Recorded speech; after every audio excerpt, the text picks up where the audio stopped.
want to start today's episode with a dream. I dream of a world where healing is a concept that is embraced by the culture.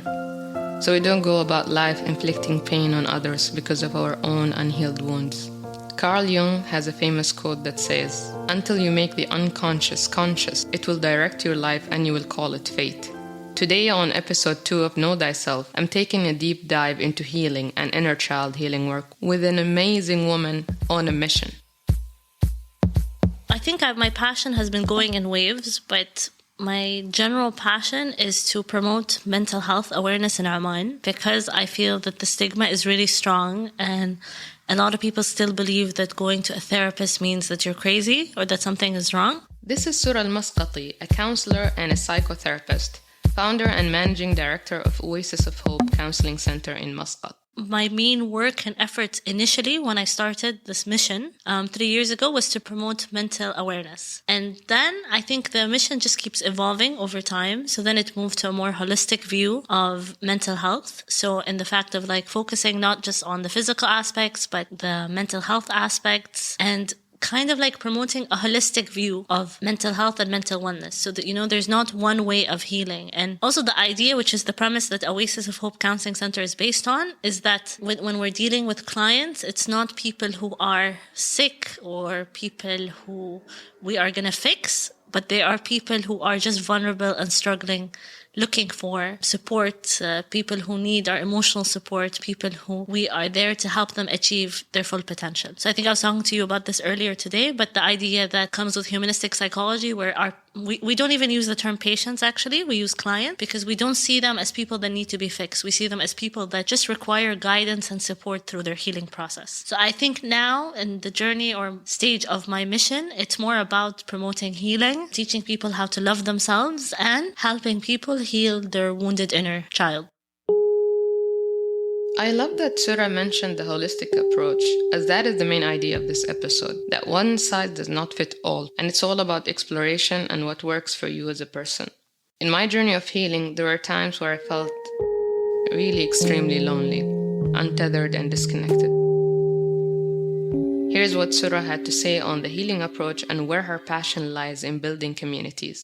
I definitely do not believe in a one-size-fits-all model. And I think this is why, for instance, I'm called an eclectic therapist. So I use different types of therapy models. They use this term in the UK. So anyone who uses a lot of different approaches, they call them eclectic therapists. And because I use something called cognitive behavioral therapy, I use DBT, which is dialectic behavioral therapy. I use psychodynamic theory. I use person-centered theory. I used a bit of Gestalt and recently got really, really into inner child work and reparenting, which is a new thing for me too. It's my new passion. So I definitely don't believe that there's a one-size-fits-all. And I've always had an issue with the fact that people would think that therapy is the only way of healing. And I mean, I'm a therapist and I'm saying this and I'm saying it.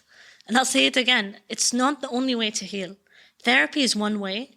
But so can yoga, so can meditation, so can life coaching. As long as all of these things are ethically done within, their sphere of experience, we can find healing in different ways. I think the main thing that you're hitting on that I really resonate is the feeling of loneliness that you felt. And I felt this and seen this so much with my clients. And this has literally why my mission for the last year was to create communities, So I started the Mental Health Book Club 3 years ago before I actually opened Oasis of Hope. And one of it's because people kept messaging me, okay, Surah, what do you think of this book? Okay, Surah, what do you think? All my followers on Instagram, people I don't know would ask me about these books. And some of these books were just awful or so harmful for mental health. And I was like, okay, let's do this, And then I decided to make a mental health book club. I wanted it to be free because I wanted everyone to have access to it. I wanted us to discuss and sit and talk about books that would actually promote people in their healing. And then after that, I felt that while the Mental Health Book Club existed, I felt people needed something deeper. They needed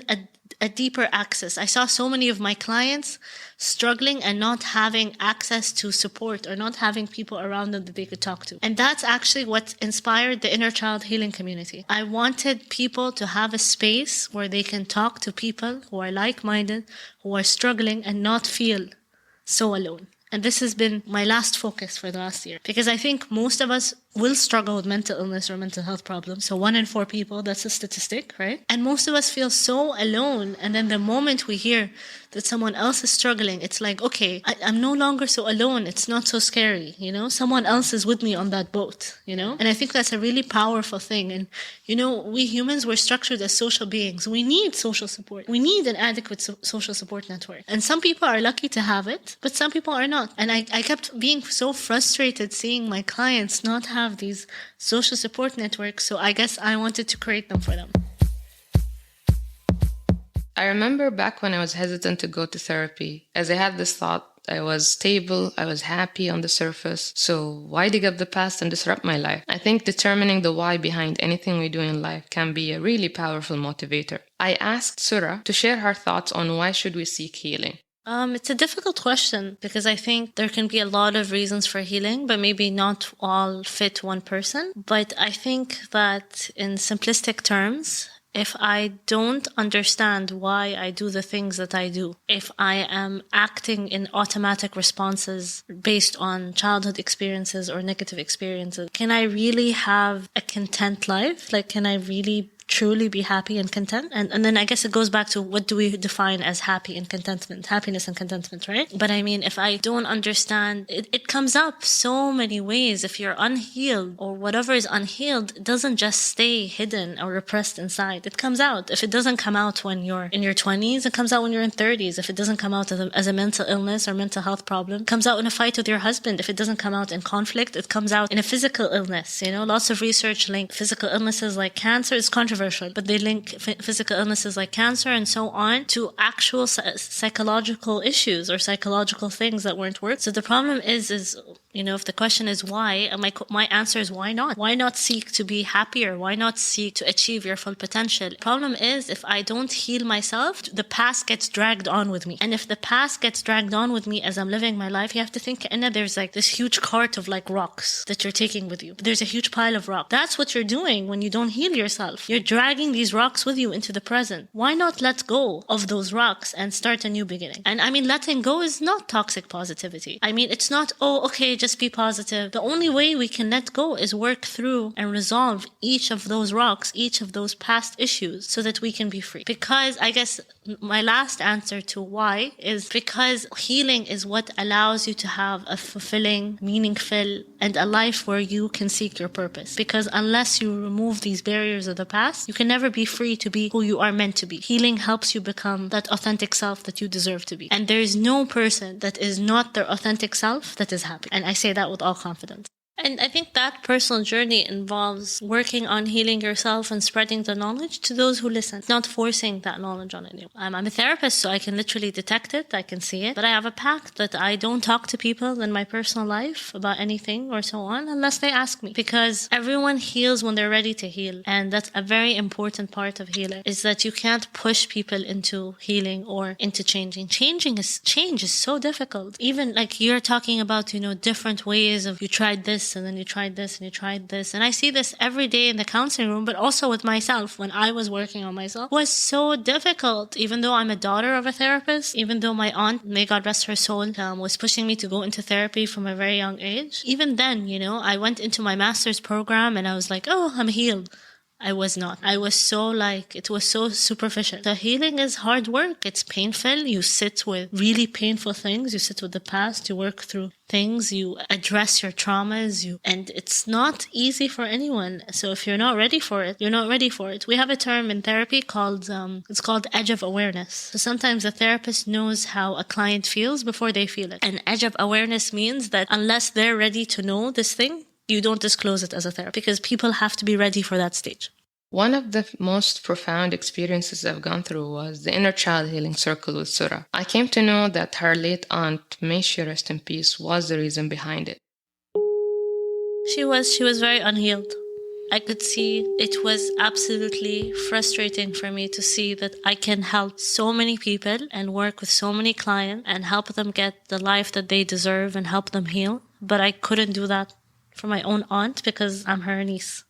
So when I started working on the inner child healing circle, I thought, okay, if it's a workshop style thing, if it's a circle, she can do it. So she's actually the first person who had registered for it. But she passed away before I ran the first one. So running the first one was very difficult for me because I felt her absence very much throughout it. Grief has been a powerful motivator for my healing journey from all the losses and changes that happened in my life. It also went on turbo mode during the pandemic. There was also a sense of urgency that propelled me into this world as I was facing my loved one's mortality and my own. Here is what Sura shared on her experience with grief and what therapy gives you. When I was 16 years old, my uncle passed away, and he was 38. And then 2 months later, my grandmother passed away. And then a couple months later, my cousin passed away. And then maybe 9 months later, my other grandmother passed away. And then my parents got a divorce. So it was a lot of things after each other. And I would always think that this is what really... I mean, I always dreamt and thought of being a therapist before. My mom was a therapist, so I could see it. But it looked so much more glamorous when she did it. It didn't look so tiring and so exhausting when my mother did it. I'm writing a book now, actually, about my... it might be fictional, about my experiences with therapy clients. And she's mentioned in it. And I talk about... The first section, I talk about how she made it look like way more glamorous of a job than it actually is. But I always think I thought of being a therapist, but I think my hardship in life is really why I became a therapist. I had to really work to heal because I had really suffered from lots of losses and pain. And I guess I wanted to help other people heal too. No one was there for me at that time, so I wanted to be that person. But also there's a cute story of when I was being bullied in school when I was younger, because I was also like really, really bullied for a long period of time. I used to take extra math classes, not too good with maths. And I used to take extra math after school. And there was this teacher called Mr. Brian. And I don't know how it ended up happening, but at some point he became my therapist. He would listen to me, he would support me, he would so on. And, whenever I'd get bullied in school or in class, I would, ask to go to the nurse's office and just go and talk to him. And I feel like he literally got me through school, through those periods. And I think that's what people don't realize about therapy. Like, it's not just that you're going to someone who gives you techniques and analyzes. Okay, that's a part of it. But I think the most healing part is just having someone unconditionally accept you, someone validate you, someone empathize with you. Most of us lack this, and most of us need this, Most of us have love, but not empathy and validation. And when I think back on like my successful sessions, whatever that means, I don't think that any of my success comes from like analyzing them or, making this brilliant connection, which, sometimes I'm proud of doing, right? But actually, I think it's moments that they feel truly heard, seen, understood, empathized, validated. Because I think that's what we all need. And this links back to inner child work. But I mean, we all have inner children that want to be heard and seen. And most of us don't feel like we are. I think all the answers are within. Too many of us in today's world are taught to seek these answers elsewhere, and really, all we really need to know is all these answers that are within us. And that's what therapy does too. That's what I believe. I believe when clients are coming to me or coming to us, I don't believe like we're doing magic or doing something. We're just helping them see what's within them. When do you seek healing? When is the right time? Do you have to wait for heavy trauma to hit you for the healing journey to start? Definitely not. I think sadly for a lot of us that is what happens, me included. But I think that the importance of promoting mental health awareness and encouraging people to seek therapy or counseling is that to encourage that you don't have to wait to get to that dark point. Too many of us wait, and too many of us are suffering needlessly when healing can be accessible at the first stage, So I think if anyone's listening to this, I think the thing to learn, خلاصة الموضوع, is that if you feel you need therapy, if you need there are things to work through, don't wait until it gets so bad. So many people suffer for years and wait for so long before going to therapy. Research actually shows that if you start therapy while you undergo trauma, that you're actually 100 times more likely to bounce back more efficiently and more quickly, and more likely to develop psychological resilience within a couple of months. So not waiting till I've been suffering with the trauma for years, but actually seeking it throughout the trauma, healing becomes much easier. Based on new research, like it's important to realize that the old, outdated view of therapy involved just thinking that therapy was enough or just dealing with the mind, but a separate entity. But now the holistic view, which I mean, not everyone has, but I think is important to understand, is that everything is interconnected, and we have to understand that healing can only occur in a holistic way. If I go to therapy, but I don't do movement, but I don't eat well, but if I don't take care of my physical health, then I'm still not going to be what I need to go. And if I take care of my physical health and I don't take care of my mental health, I mean, it's the same thing. You know, healing is meant to be holistic. We're not meant to just look at one aspect of ourselves. As we speak of a holistic healing, the inspiration of the content of discussion of this episode was mainly inspired by How to Do the Work, a book by Nicole LePera, a holistic psychologist. Here is Sura's thoughts on Nicole's work. The thing about Nicole's work is she literally she didn't create anything new, but she just took different things that we all know. And what I loved so much about her work is her process of work was so similar to my process. Because initially we start being aware of your thoughts is based on what I was talking about, CBT and DBT. So cognitive behavioral therapy teaches you to notice your thoughts, to be aware of your thoughts, to challenge irrational thoughts, to change them. And so many people stay there, you know, and what's great about her and what's so important about a holistic approach to healing or therapy as well is understanding that, okay, that's one step, but that can't be the only step, you know, that's one step in stages of healing. And, you know, learning to also separate. I mean, I have a client that I'm working with and she saw a number of therapists, like she saw 3 therapists before me. And she's like, no one made me realize to separate my thoughts and that my thoughts are not me. So I've spent this whole time thinking all these mean things were me. And now I realize they are not me. They are thoughts. And that on its own can be so empowering, because when I'm struggling with a mental illness or depression or anxiety, I start to believe that these mean thoughts that I'm hearing are me. I don't realize that this is the mental illness, that this is the depression, this is the anxiety. I think when I start to separate it, then I can work on creating compassion and love for myself. But in schools like in New York and certain parts of the world, they teach these cognitive behavioral therapy skills, like being aware of your thoughts and dealing with thoughts and changing negative thoughts to positive ones. They teach kids in grade 1 and 2, which I think is amazing. Yes. Because I think if we were taught these tools as kids, how amazing would we be? So hopefully if any day I open a school, this is going to be the focus. Yes, it should be part of the curriculum, honestly. It should. Like, what do we remember in calculus or algebra? Like, how does algebra help me as a therapist now? I really hope that Sura manifests this school and we have that for our future generation. Wouldn't that be amazing? In the next part, Sura elaborates on what she got out of Nicole's work. My training in terms of person-centered psychodynamic was very holistic. We didn't see people as people to be fixed. We don't see them as how they're fixed. We see them to help them achieve their full potential. I think if she studied my program, she might not be so anti the classical system. But I get what she's saying, especially when you study clinical psychology. Because I studied counseling, so there's a difference. But I definitely resonated with a lot in what she writes. And a lot of it, there's similar, like we were using similar approaches, but I picked up reparenting from her. I did the whole self-healer circle because I wanted to see what it was like. I was implementing and doing research for my Inner Child Healing course part 2. I believe you can only take people as far as you've gone. So I was working additionally on myself before creating these courses. A lot of the content is structured on hers and other courses that I took. And stuff from my training, so everywhere. Have you ever struggled with being present and calming your mind? I certainly have. I leaned on meditation to do that, but at certain points that stopped working as well. I felt out of alignment because of it. It all goes back to how interconnected our body and mind is. In the following parts, we talk about breath work, meditation, and how to stay present. Continually be reminding yourself and continually noticing your thoughts enough to recognize when the thoughts merge with your identity. And separating that out can be difficult for most of us. You know, when I tell people, you're in a dialogue with yourself, they're like, what? I'm like, yeah, you're talking to yourself the whole time. And they're like, what? I'm not. I'm like, yeah, that's your thought. I make sure that I dedicate time.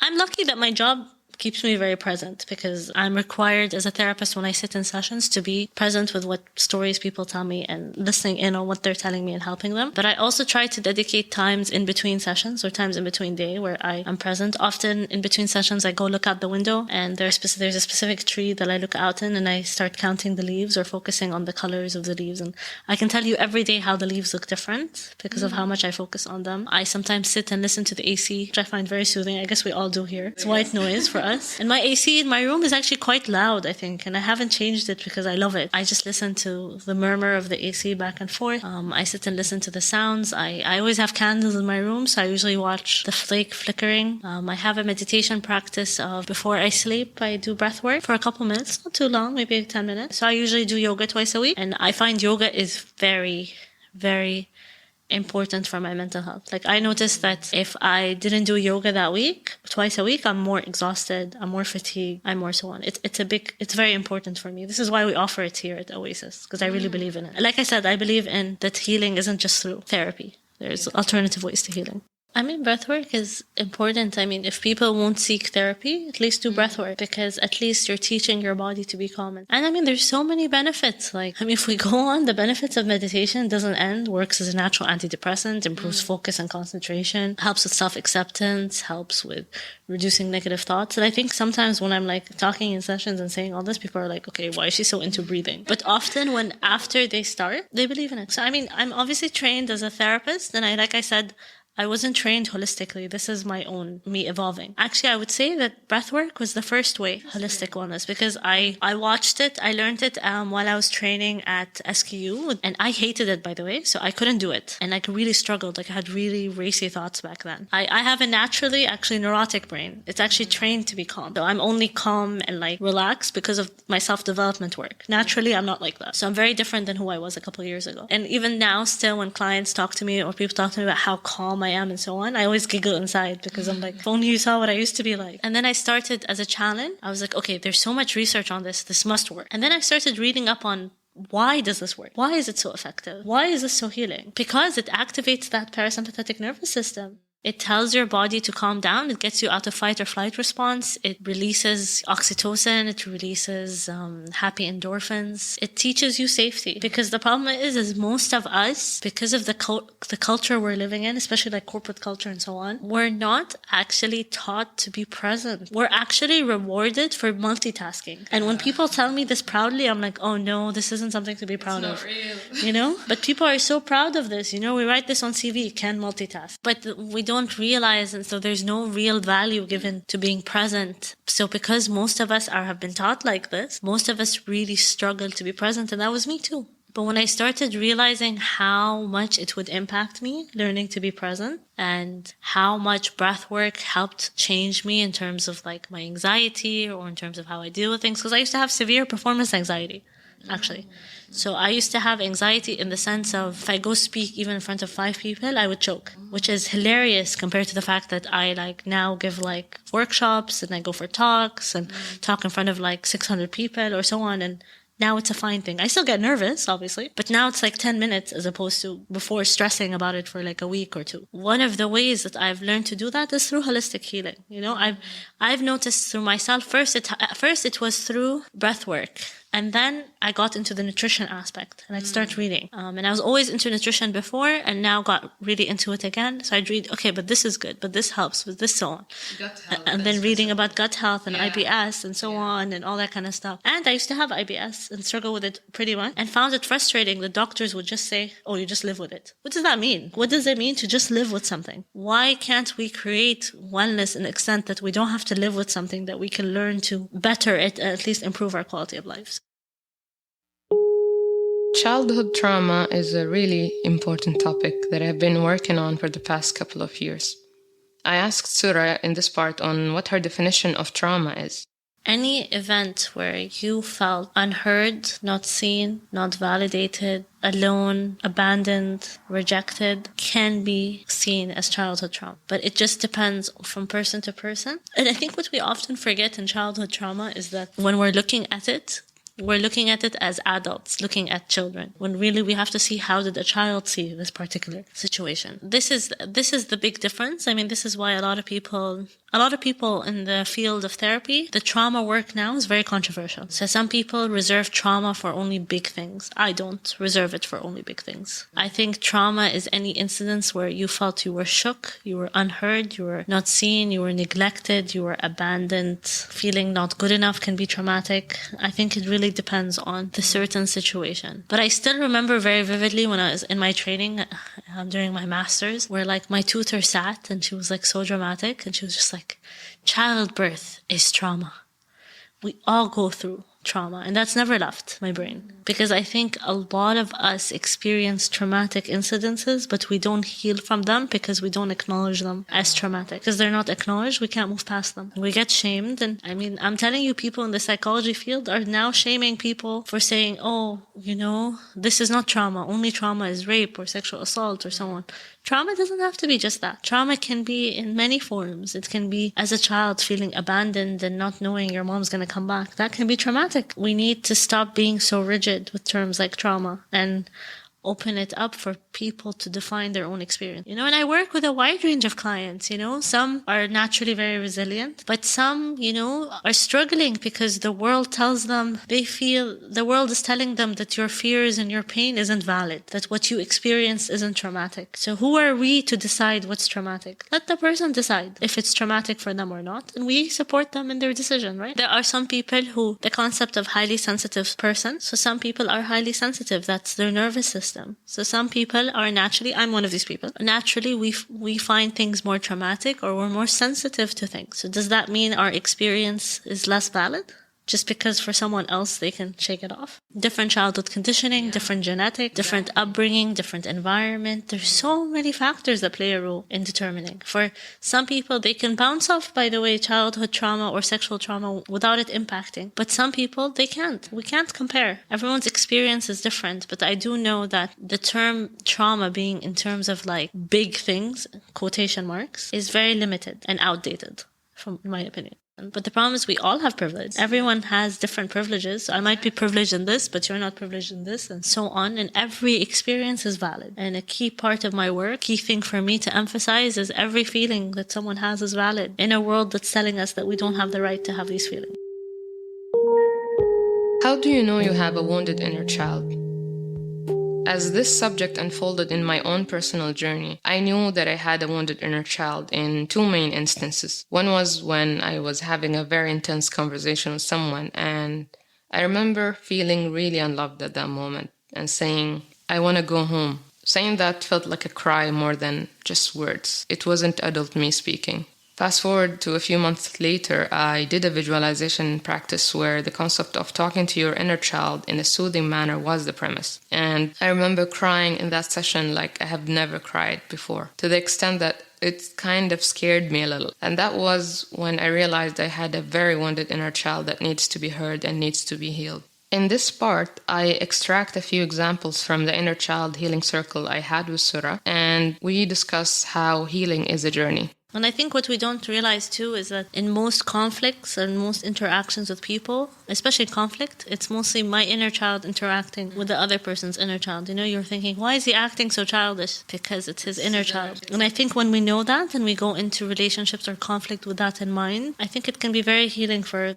the both and helpful to understand others. This is very common in our society with women, unfortunately. We are taught that the void can be only met by someone who marries us and someone who heals us. And when they don't heal us, then we are resentful and hateful, and that causes marital issues and so on. Myself, I tell my clients all the time, I'm not a fully healed version. I'm a work in progress. We all are. And I always tell them, any therapist, life coach, guru of some kind that pretends to be fully healed and worked out, run away. He's not the right one for you. It means they're not really doing the work, because the work doesn't end. And if you think it ends, then you don't really know what you're talking about. And you don't realize, for instance, I'm full-time therapist, work on myself, did the work of healing and so on. And I always, when I go to the bathroom, this is a funny example, but when I go to the bathroom before, I used to never lock the door. It's a thing. Like, I lock the door if obviously I'm at a restaurant or something. Yeah. But if I can in my own room or my own house, I don't usually lock the door. And I figured out a couple of years ago, it's because when I was in high school, when I was in school and I was in grade 2, there was this girl that locked me in the bathroom for hours. And I was trapped there for hours. Because every time I go to the bathroom, I don't want to feel trapped, you know? So I never lock the door so I can walk out. And I'd always be like, okay, this is such a weird thing that I feel. But can you imagine? That's something that I wasn't even aware of, despite all the work, self-development work that I do. So can you imagine how many of these instances exist that shape who we are and shape how we feel about things and shape our worldview and shape our concept of self that we're not aware of?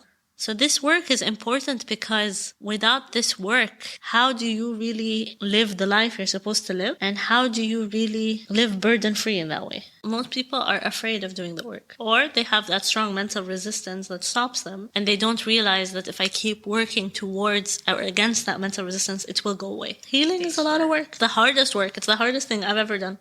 Harder than any masters or bachelors or anything that you could do. And fighting your inner demons. I think you were right in that one. And learning to love and embrace yourself, which is the hardest part, I think. I think it's easier to fight the inner demons and so much harder to love and accept yourself. As interesting as that sounds. Take the first step and take it one step at a time and remind yourself that you don't have to just settle for where you're at now. You deserve to live the best life for you. What Carl Rogers calls the good life. We all deserve the good life. We all deserve to be healed or to at least not be in pain anymore. And however scary it might be, just know that wherever you are, you can do this. And find people that can support and guide you through the right way, through to your path. And I think a key part of healing is to realize it's not about following anyone else's path, but about following your own. And unless you're really following yours, you can never be on the right one at your own pace. Everyone's healing at a different pace. Even in the circle that we're running, I send it as resources to people because I want people to be able to heal at their own pace. Some people are more ahead, some people are more so. There's no right and wrong way to heal. Some people take years, some people take months. Doesn't matter. What matters is just following my own pace. There's no race here. It's never been a competition. And it will never be a competition. The end goal is just working towards you. How can it be a competition when all you're doing is finding you? Finding yourself is the goal, isn't it? On that beautiful note, we end part 1 of this episode on healing. If you wish to know more about Oasis of Hope services and our mental health book club, check the links in the show notes to know more. This has been your host, Maria Ocean, created for the Gola Project. But before we close, as a ritual now, I wanted to end this episode with a tribute. A poem that Sura wrote for her late aunt, as she was the inspiration for her Inner Child Healing Circle project. So it's called An Ode to My Sweet Jasmine. Hannah, you didn't have to love me unconditionally as your daughter. You didn't have to take me for my school uniforms when I was 13. You didn't have to teach me about loving myself before loving a boy. You didn't have to help me move to Edinburgh when no one else could. You didn't have to take me to Georgia because I didn't want to spend Eid alone in Oman. You didn't have to, especially as a doctor, cover as an administrative assistant when I had no help at Oasis. You didn't have to non-judgmentally accept and love me no matter how spoiled or ungrateful I was. You didn't have to always be there for me. You had your own life and your own dream. You didn't have to live for us, your 3 monkeys. You didn't have to make my dreams yours. But you willingly and lovingly did, because that's who you were. You taught me to give to others while also loving myself. You taught me about boys and love. I am who I am because of you. Not a day goes by that my heart doesn't ache for you, that my eyes don't cry out for you, that I don't go to sleep, your beautiful face forever engraved in my mind. Losing you is the biggest loss of my life, one that leaves me forever incomplete.